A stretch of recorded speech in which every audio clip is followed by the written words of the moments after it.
मानखटाव मतदारसंघ विधानसभेचं निवडणुकीची रणधुमाळी सुरू झालेली आहे. गेले अनेक दिवस मानखटाव मतदारसंघ चर्चेचा मतदारसंघ आहे. राष्ट्रवादी काँग्रेस शरद पवार पक्षाच्या वतीनं सन्माननीय प्रभाकरजी गारगे साहेबांची उमेदवारी निश्चित झालेली आहे. अधिकृतपणे पक्षाच्या वतीनं आणि महाविकास आघाडीच्या वतीनं त्यांनी उमेदवारी अर्ज त्या ठिकाणी दाखल केलाय आणि तो मंजुरी झालेला आहे. त्यानंतर प्रचाराची पहिली सभा झाली होती. त्या सभेमध्ये मी स्वतः आणि आमच्या सर्व पक्षाचे प्रमुख उपस्थित होते आणि आदरणीय पवार साहेबांनी जो निर्णय घेतलाय उमेदवारी देण्याबद्दलचा, तो निर्णय आमच्या सर्वांसाठी अंतिम आदेश आहे.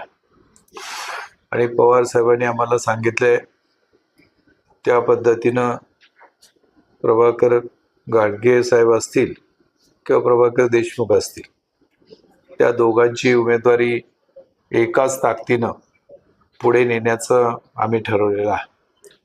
आणि म्हणून या मतदारसंघामध्ये परिवर्तनाची जी लाट सुरू झालेली आहे ती अधिक गतिमान करायची आणि या मतदारसंघाला एक चांगलं स्वरूप उपलब्ध करून द्यायचा आमचा प्रयत्न आहे. त्यासाठी आम्ही काही प्रमुख कार्यकर्त्यांच्या बैठका घेतल्या. हे खरं आहे की मी उमेदवारी करणार होतो अशी लोकांची अपेक्षा होती आणि त्यामुळं सुरुवातीच्या काळामध्ये लोकांच्या मध्ये काही नाराजी होती. त्या सर्व आमच्या प्रमुख कार्यकर्त्यांशी आम्ही चर्चा केली. अधिकृत उमेदवार गारगे साहेबांच्या बरोबरही आमची चर्चा एकत्रित झालेली आहे. आणि म्हणून इथून पुढे निवडणूक होत असताना राष्ट्रवादी काँग्रेस शरद पवार पक्षाच्या वतीनं जे अधिकृत उमेदवार गारगे साहेब आहेत त्यांच्या मागं ठामपणे उभा राहून त्यांना विजयी करण्यासाठी मी स्वतः आणि पक्षाचे सर्व कार्यकर्ते त्या ठिकाणी कार्यरत राहणार आहे. हे होत असताना तालुक्याचं एकूण परिवर्तन का घडतंय किंवा त्या दिशेनं वारं का जात आहे ह्याचा जर तुम्ही मागोवा घेतला तर तालुक्याचे जे प्रमुख प्रश्न आहेत आणि राज्याचे प्रमुख प्रश्न आहेत त्याचा विचार केला तर राज्यापासून आपण विचार केला तर आदरणीय पवार साहेबांनी 4 वेळा मुख्यमंत्रीपद त्या ठिकाणी होतं. इतरही देशाच्या पातळीवरती महत्त्वाची पदं साहेबांनी त्या ठिकाणी प्रत्यक्ष काम केलेलं आहे. या सर्व वाटचालीमध्ये आदरणीय पवार साहेबांची भूमिका खऱ्या अर्थानं महाराष्ट्राच्या हिताची आहे. पुरोगामी विचार समोर ठेवून सर्वसामान्य माणसं, सर्व धर्माची जातीच्या माणसांना एकत्र करून त्या ठिकाणी पुरोगामी विचारानं वाटचाल करायची अशी ठाम भूमिका आदरणीय पवार साहेबांनी घेतली. आणि त्यामुळं राष्ट्रवादी पक्षामध्ये जरी फूट झाली तरी त्यानंतर पक्ष अतिशय जोमाने उभा राहिला. पवार साहेबांचे प्रचंड कष्ट, त्या ठिकाणी असलेली जिद्द आणि दूरदृष्टी, विश्वास, कारण आतापर्यंत गेल्या 50-55 वर्षापेक्षा जास्त समाजकारण आणि राजकारणात असताना पवार साहेबांनी जो लोकांना विश्वास दिलाय, प्रामुख्यानं सर्वसामान्य माणूस आणि शेतकऱ्यांना जो विश्वास दिलाय, त्यामुळं आज पवार साहेबांचा शब्द प्रमाण मानून लोक त्या ठिकाणी पुढे जात आहेत असं आपल्याला महाराष्ट्रात पाहायला मिळतंय. असे फार थोडे नेते आहेत की ज्या नेत्यांचा थेट लोकांशी संपर्क आहे आणि ज्या नेत्यांच्या शब्दावरती त्या ठिकाणी लोकांत विश्वास ठेवून पुढे जातात. शेतकऱ्यांचे प्रश्न असतील, प्रामुख्यानं शेतकऱ्यांची कर्जमाफी असेल, जी मागची कर्जमाफी झाली त्यामध्ये 71,000 कोटीची कर्जमाफी झाली, ज्यामध्ये सरसकट शेतकऱ्यांना कर्जमाफी द्यायचा निर्णय झाला आणि प्रत्यक्ष कर्जमाफी दिली. उद्देश काय होता की अडचणीत आलेल्या शेतकऱ्याला मदत करून त्याला पुन्हा सक्षमतेने उभा करायचं आणि त्यांना अडचणीत न येता आत्महत्येच्या दिशेनं त्याने जाऊ नये अशा प्रकारे प्रयत्न करायचा. पण त्यानंतरची कर्जमाफी झाली ती आपण सर्वांनी अनुभवलेली आहे. या कारणामुळे तुला कर्ज देता येणार नाही अशा प्रकारची वेगवेगळी कारणं आणि त्या ठिकाणी अडचणी सांगण्यात आल्या आणि अतिशय मर्यादित लोकांना कर्जमाफीचं त्या ठिकाणी लाभ मिळाला. मोटरसायकल आहे म्हणून कर्जमाफी देता येत नाही, अशा प्रकारच्या छोट्या छोट्या गोष्टी त्या ठिकाणी घालण्यात आल्या. आणि मग मूळचा उद्देश होता की शेतकऱ्यांना पुन्हा उभा करायचं आणि त्याला त्या ठिकाणी शेतीमध्ये उत्पन्न काढण्यासाठी आपण त्याला मदत करायची. एक निश्चित आहे आणि माझं ठाम मत आहे की शेतकरी जो काही शेतामध्ये काम करतो ते प्रचंड अनिश्चिततेमध्ये काम करत असतो. निसर्गाची अनिश्चितता असते, सरकारकडून दिलेल्या सुविधामध्ये मोठ्या प्रमाणात बदल होतात आणि या अनिश्चित परिस्थितीमध्ये पाऊस जास्त असतो, दुष्काळ पडतो, एखादा रोगराई येते. ह्या अनिश्चित परिस्थितीमध्ये काळ्या आईशी इनाम राखून जो शेतकरी काम करतो आणि जो त्या ठिकाणी उत्पादन करतो त्याला दुसरा कुठलाही पर्याय नाही. म्हणजे शेतकऱ्याला तर त्याला कुठलाही पर्याय नाही. आणि म्हणून देशाची सुरक्षितता जेवढी महत्वाची आहे तेवढी देशाची अन्न सुरक्षितता महत्वाची आहे. आणि अन्न सुरक्षितता म्हणजे देशाला जिथे इथं असलेली 140 कोटीची जनता आहे त्या जनतेला लागणारं अन्नधान्य आपल्याच देशामध्ये उत्पन्न करून दुसऱ्यावर अवलंबून राहायला नको, अशा प्रकारची प्रचंड त्या ठिकाणी विपरीत अवस्था असताना सुद्धा शेतकरी संपूर्ण आपली आयुष्य पणाला लावतात. बऱ्याच वेळेला त्यांनी जेवढं खर्च केलाय त्याचं तेवढं सुद्धा उत्पन्न येत नाही. आणि म्हणून शेतकऱ्याच्या बाबतीत समाजातल्या प्रत्येक माणसाची भूमिका ही कृतज्ञतेची असली पाहिजे की तो आपल्यावरती काहीतरी उपकार करतोय, तो प्रचंड अडचणीमध्ये त्या ठिकाणी अन्न सुरक्षेची व्यवस्था करतोय आणि म्हणून शेतकऱ्यांना व्यवसायाला सुविधा देत आहेत त्यापेक्षा अधिक सुविधा शेतकऱ्यांना देण्याची आवश्यकता आहे. आणि म्हणून शेतकऱ्याचे प्रश्न नेमकेपणानं जाणणारा महाराष्ट्रामध्ये कुठला नेता असेल तर आदरणीय पवार साहेब आहे. मी स्वतः त्यांच्याबरोबर कृषी आयुक्त असताना काम करायची मला संधी मिळाली. दुष्काळ असेल, अतिवृष्टी असेल तर नेमकेपणानं शेतकऱ्यांना काय द्यायला पाहिजे हे पवार साहेब त्या शेतकऱ्यांचे प्रतिनिधी आणि आम्ही सर्व लोक अधिकारी होतो त्यांच्याकडून समजून घेऊन त्या सुविधा त्या वेळेला लगेच उपलब्ध करून दिलेल्या आहेत. शेतीमध्ये कुठल्याही सुविधा उपलब्ध करून देताना त्या क्षणाला उपलब्ध झाल्या तर त्याला काही ते अर्थ असतो, अन्यथा सीझन पुढे गेला तर आपल्याला त्या सुविधाला काही अर्थ राहत नाही. आणि म्हणून शेतकऱ्यांना जर सर्वसामान्य शेतकऱ्यांना मजुरांना जवळच कोण वाटत असेल तर आदरणीय पवार साहेब त्या ठिकाणी जवळचे वाटतात. आणि म्हणून भविष्य काळामध्ये शेतकऱ्यांचं जीवन सुखकर करणं, त्यांना योग्य त्या सुविधा निर्माण करून देणं, कारण ज्या खत असेल औषध असतील याच्यामध्ये जी वाढ झाली आहे भावामध्ये आणि त्याच्यामध्ये जीएसटी आणि याच्या माध्यमातून जी काही प्रचंड भाववाढ झाली आहे ती शेतकऱ्यांना परवडणारी नाही. मी सकाळीच पाहत होतो मोठ्या प्रमाणात आत्महत्या होत आहेत, म्हणजे 20-25 हजारापेक्षा जास्त आत्महत्या महाराष्ट्रामध्ये व्हाव्यात आणि त्याच्याबद्दल कोण काही बोलू नये ह्याच्या इतकं काही दुर्दैव नाही. ह्याच्या प्रश्नावरती आपण खोलात जाऊन त्याच्यावरती प्रयत्न केला पाहिजे आणि हे कमीत कमी किंबहुना आत्महत्या होणार नाही अशा प्रकारे टार्गेट ठेवून भविष्य काळामध्ये आपल्याला वाटचाल करायची आहे.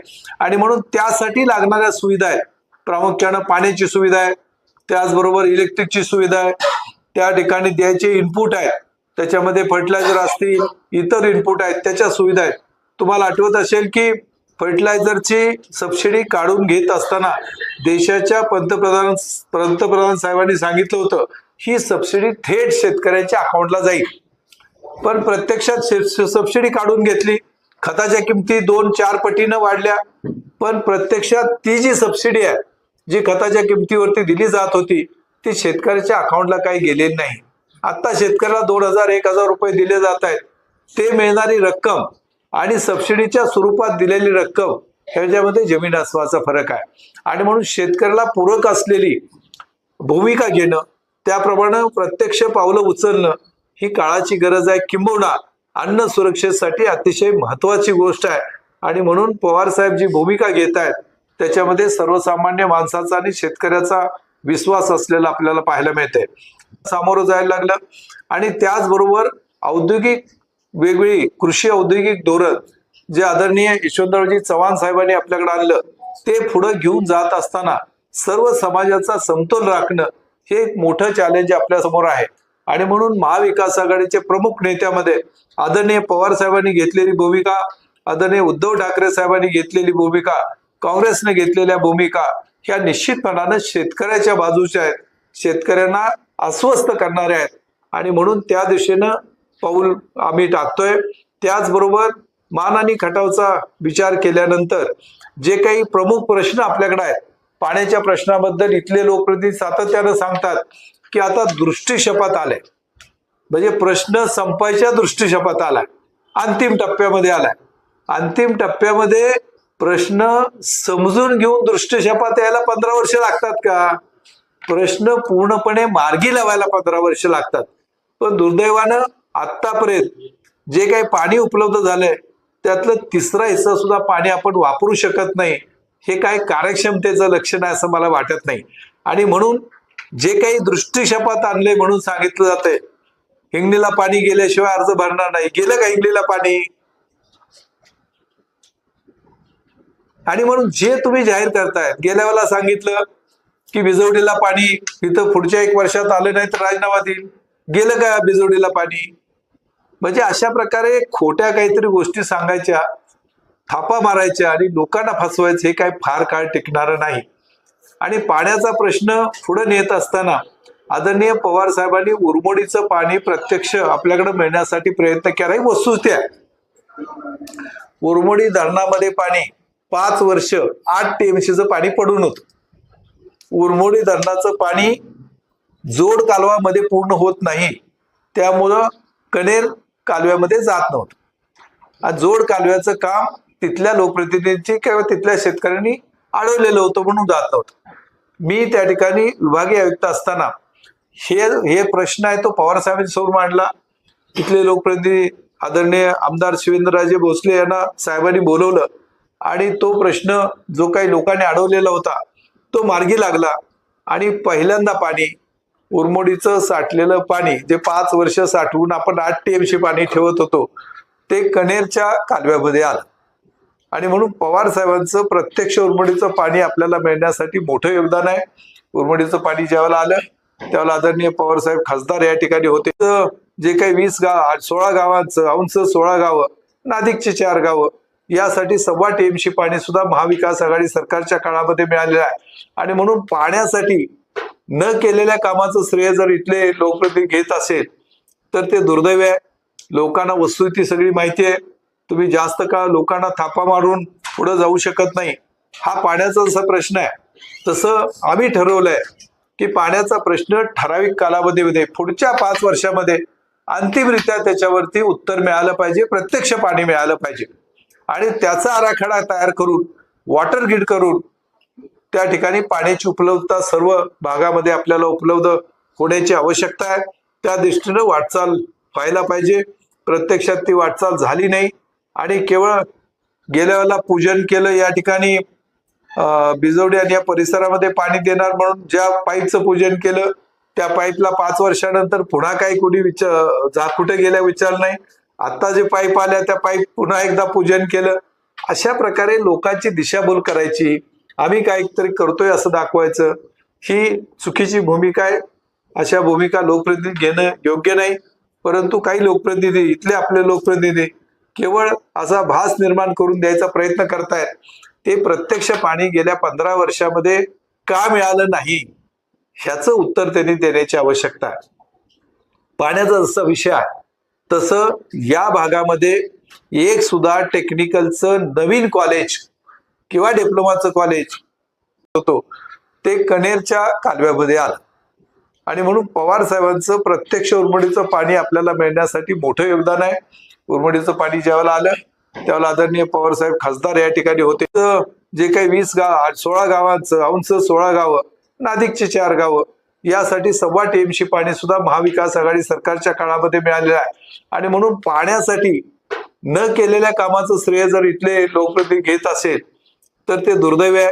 लोकांना वस्तुस्थिती सगळी माहिती आहे. तुम्ही जास्त काळ लोकांना थापा मारून पुढे जाऊ शकत नाही.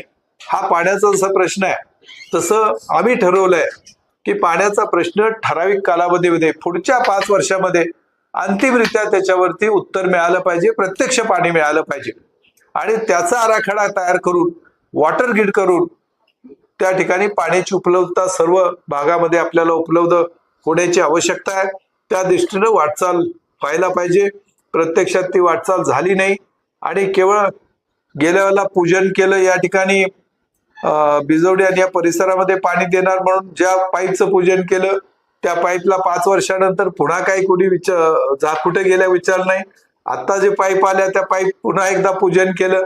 अशा प्रकारे लोकांची दिशाभूल करायची, आम्ही काहीतरी करतोय असं दाखवायचं, ही चुकीची भूमिका आहे.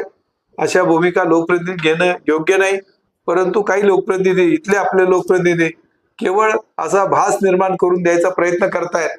ते प्रत्यक्ष पाणी गेल्या 15 वर्षामध्ये का मिळालं नाही ह्याचं उत्तर त्यांनी देण्याची आवश्यकता आहे. पाण्याचा जसा विषय आहे तसं या भागामध्ये एक सुद्धा टेक्निकलचं नवीन कॉलेज किंवा डिप्लोमाचं कॉलेज एकही आलेलं नाही. आजही टेक्निकलचं कुठल्याही प्रकारचं नवीन कुठलंही का आपल्याला शिक्षण घ्यायचं असेल तर मुलांना पुणे, मुंबई, सातारा या ठिकाणी जायला लागतं. मग गेल्या 15 वर्षामध्ये एकही अशा प्रकारचं कॉलेज, टेक्निकल कॉलेज का आलं नाही? एखादी सुद्धा सुविधा त्यांना निर्माण का झाली नाही? जे काही विकासाचा मोठा डोंगर उभा केला म्हणून सांगितला जातो, मग गावागावामध्ये रस्ते, पाणंदीचे प्रश्न, पाणंदीच्या रस्त्याचे प्रश्न आज तहसीलदारकडे मोठ्या प्रमाणात पेंडिंग आहेत. त्याच्याबद्दल का तिथं निर्णय होत नाही? त्याचबरोबर जे काही आरोग्याच्या सुविधा आहेत त्याची अत्यंत भयानक अशी परिस्थिती आहे. आज गेल्या 15 वर्षात एकही मल्टी स्पेशालिटी हॉस्पिटल मान आणि खटावमध्ये झालं नाही. दैवडीचं हॉस्पिटल ग्रामीण रुग्णालय आहे, आपण जाऊन बघा. 4 त्या ठिकाणी डॉक्टरची आवश्यकता आहे. 1 किंवा 2 डॉक्टर कधीतरी असतात. इंटेन्सिव्ह केअर युनिट त्या ठिकाणी असायला पाहिजे आणि कमीत कमी 32 त्या ठिकाणी कॉट असायला पाहिजे. आज त्या ठिकाणी साध्या कॉट सुद्धा 10 नाहीत. मग इथं दैवडीचं हेडक्वार्टर असताना हे ग्रामीण रुग्णालय अद्ययावत करायची भूमिका किंवा हे काम इथल्या लोकांनी का केलं नाही? कोविडच्या परिस्थितीमध्ये लोकांचे प्रचंड हाल झाले, लोकांना या ठिकाणी सुविधा मिळाली नाही. जम्बो कोविड सेंटर आदरणीय पवार साहेबांना मी स्वतः आग्रह केला आणि अमेरिकेतल्या एका स्वयंसेवी संस्थेने संपूर्ण महाराष्ट्रामध्ये जी 4 कोविड सेंटर दिली होती, एक विदर्भात दिलं, एक जालन्याला दिलं, एक बारामतीला दिलं आणि 4थं या ठिकाणी वडूजला दिलं. त्यामध्ये कोविडच्या रुग्णांना मोठ्या प्रमाणात त्या ठिकाणी सुविधा निर्माण झाल्या आणि त्याच्यातून रुग्ण वाचू शकले. आम्ही गोंदवलेला पण एक सेंटर त्या ठिकाणी उभा केलं होतं, तिथली संस्थांच्या मदतीनं त्याचाही चांगला त्या ठिकाणी उपयोग झाला. पण आमदार महोदयांनी जे मायनिंग कॉलेज त्यांच्या आधिपत्याखाली काम करत होतं त्या ठिकाणी कोविड सेंटर उभा केलं आणि त्याच्याबद्दल हायकोर्टामध्ये बातम्या दिल्या. हायकोर्टाने काय आदेश दिले ते मात्र अतिशय गंभीर आहेत. त्याच्याबद्दल ते कुठलेही भाष्य करायला तयार नाही. म्हणजे लोक त्या ठिकाणी मार्चच्या अगोदर मयत झाले, एप्रिलमध्ये जिवंत झाले, त्यांच्यावरती उपचार झाले. हा सगळा प्रकार आहे तो अतिशय दुर्दैवी आहे आणि मान आणि खटाव मतदारसंघामध्ये जे चाललंय त्याच्याबद्दल लोक बाहेर चेष्टेने बोलतात. मान आणि खटावची प्रचंड बदनामी होते. तर हे ज्यांनी बदनामी केली आहे आणि जे त्याला जबाबदार आहेत त्यांनी याच्याबद्दलचं उत्तर देण्याची आवश्यकता आहे. क्रीडा संकुल मान आणि खटावमध्ये पूर्ण गेलं का? आपल्याकडे क्रीडा संकुल आहे, भ्रष्टाचारामध्ये अडकले, ते पूर्ण झालेलं नाही. वडूजचं क्रीडा संकुलची काय अवस्था आहे? वडूजचं क्रीडा संकुल आज तिथं काही नाही, कंपाऊंड सुद्धा नाही, अशी अवस्था आहे. ज्या ठिकाणी 3 नगरपंचायत आपल्या आहेत, सगळ्यात जुनी नगरपंचायत मसवडची आहे, दैवडीची आहे, वडूजची आहे. ह्या सर्व ठिकाणी 15 दिवसातनं एकदा पाणी मिळते. प्यायचं पाणी 15 दिवसातनं एकदा मिळतंय, हे इथल्या आमदारांच्या कार्यक्षमतेचं लक्षण आहे का? प्यायचं पाणी सुद्धा तुम्ही देऊ शकत नाही. आणि म्हणून परिवर्तन होणार आहे का? तर निश्चितपणानं होणार आहे. आणि महाविकास आघाडीचे उमेदवार जे आहे पवार साहेबांना पाठिंबा देऊन पवार साहेबांची हात बळकट करण्यासाठी महाविकास आघाडीचे इथले उमेदवार त्यांना निवडून द्यावं यासाठी आम्ही प्रयत्नांची पराकाष्ठा करणार आहोत. माझे सगळे कार्यकर्ते, राष्ट्रवादी काँग्रेस पक्षाचे कार्यकर्ते आणि आमचे घटक पक्ष आहेत त्याच्यामध्ये काँग्रेस असेल, शिवसेना असेल, ते निश्चितपणानं या उमेदवाराला विजय करण्यासाठी प्रयत्नांची पराकाष्ठा करतील आणि इथले उमेदवार प्रभाकर घारगे साहेब विजयी होतील असा मला त्या ठिकाणी विश्वास वाटतो. आणि त्या दृष्टीनं पुढची 15 दिवसाचा जो काही कालावधी आमच्याकडे 15-20 दिवसाचा आहे, तो कालावधीमध्ये ही यंत्रणा अधिक सक्षमपणे पुढे नेण्याचा आमचा प्रयत्न आहे. आणि खऱ्या अर्थानं मान आणि खटावचा विकास होत असताना जे लोकांना अपेक्षित आहे ते व्हायला पाहिजे. त्या ठिकाणी सांगोल्याला मोठ्या प्रमाणात फळबाग होते. सांगोळाचा संपूर्ण तालुका फळबागेसाठी प्रसिद्ध आहे. तीच परिस्थिती आज मान आणि खटावमध्ये हवामान आहे. मग सांगोल्याला फळबाग मोठ्या प्रमाणात होते, करोड रुपयाचा उलाढाल होते, तर मान आणि खटावमध्ये का होत नाही? इथं एक्सपोर्ट झोन का होत नाही? त्याच्यासाठी काय प्रयत्न इथल्या लोकप्रतिनिधींनी केला, याचं सुद्धा त्यांना उत्तर द्यायला लागेल. आणि म्हणून पवार साहेबांच्या नेतृत्वाखाली या ठिकाणी विजय मिळवण्यासाठी आम्ही पवार साहेबांचा आदेश अंतिम राहून त्या ठिकाणी प्रयत्न करणार.